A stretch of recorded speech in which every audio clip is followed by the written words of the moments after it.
having my coffee, waking up in the garden. Zone 1 of the community supported Foodscapes hub, the property, the central property of this project. I'll put the link in the description so you can learn more about this project, which is an offshoot of this ministry. It's meant to bring people together to strengthen community, to create resilience and sustainability and food security within my local community, and hopefully inspire this sort of thing throughout the world, the country and the world. So I made a video about the first project we're doing here, which is creating a banana circle,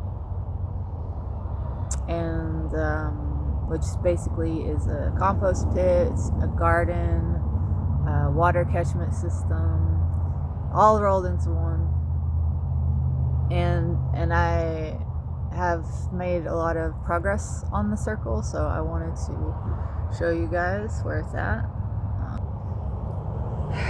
Look at this pit. I dug this myself last weekend, and I paid the price physically because I'm stubborn and I didn't take breaks. So I'm still not fully recovered from that. Listen to your body, people. But this pit right here, which is about 3 foot deep, 6 foot wide, is going to be filled in with organic matter from the property. Food scraps, tree trimmings, grass clippings, the bedding from the chicken coop, which is going to provide carbon, and then also their poop's going to be mixed in there, and that's going to be a nitrogen source. And this is over time going to turn into very rich compost that we're going to be able to feed our plants with.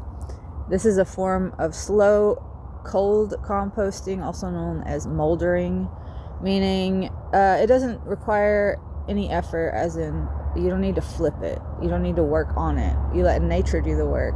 So it takes a little longer, right? But I like to work smarter and not harder, and so that's what we're doing here.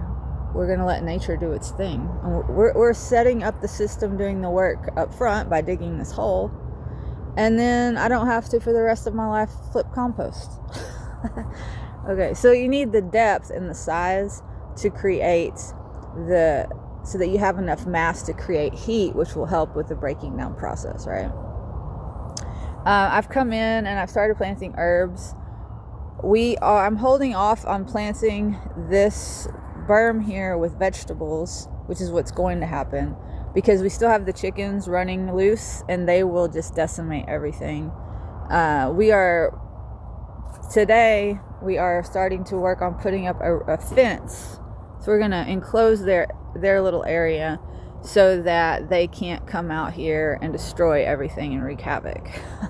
So once we get that fence up, then I'm going to begin planting this berm here with, I have started in my nursery some tomato plants and some okra, and I've actually direct seeded some black eyed peas. As you can see here, they're beginning to sprout. Hopefully the chickens will not eat them before they emerge.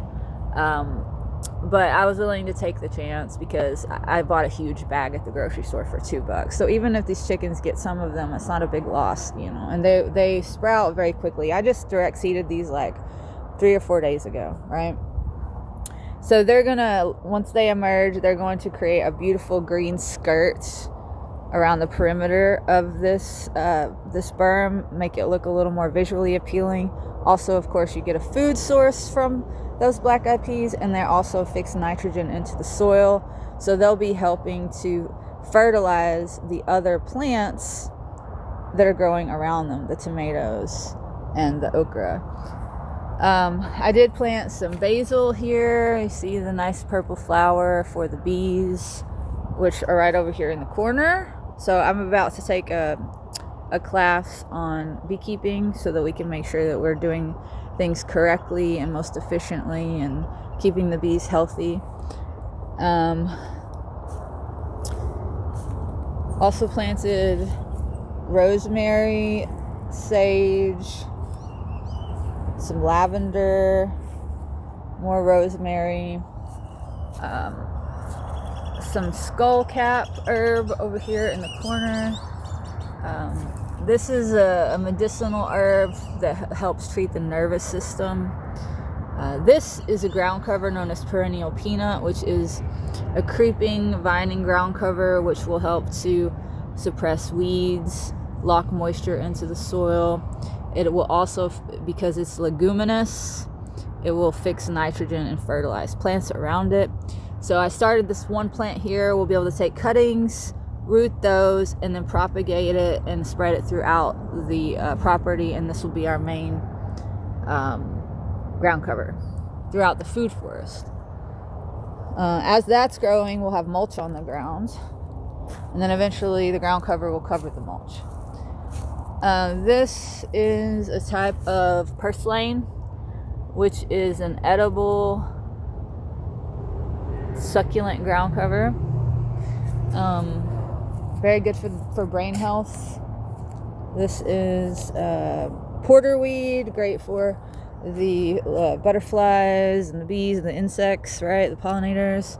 This is a coral variety. It's like not so common, so I wanted to have this. Creeping sage, another very aromatic ground cover, and then lemongrass. So this is what I've planted so far. Eventually this whole thing will be planted. I went with the lemongrass here because I wanted to take advantage of the fact that our water system is here and it's dripping occasionally, right? So lemongrass likes a little bit of extra water, so it'll be able to take advantage of that. So I strategically placed this lemongrass, right? And also lemongrass gets quite tall, so it'll become like 5 foot tall and keep bushing out, and it will eventually be able to camouflage this piping system here, which is not very visually appealing. So that's the idea, placing that there. You always want to think about placing your things within your system so that they create the most benefit for you and the other elements, right? You don't want to get just one function. If possible, you want to get at least 3 functions. So yeah, that's where we are right now. This enclosure right here, I did the measurements on it, and there's enough square footage in here to comfortably and healthily keep 25 chickens at night. We don't keep them locked in here during the day, of course. They'll have a run. But as far as like having a sleeping area and a nesting area, chickens need 4 square foot each. You know, it's like basically their bedroom. And then we let them out during the day, and they'll have this whole back area to run. They have the bamboo to keep them safe. They'll have a run all along this fence. And then they're going to open up back into this area and have all of this back area around the house to play and run in. So they should be happy chickens. And this concrete mat right here is going to become a really luxurious, beautiful outdoor spa in the middle of the garden. We're going to have a sauna. We're going to have an ice bath, maybe a pizza oven, some cob seating, some benches which we're able to heat during the winter time.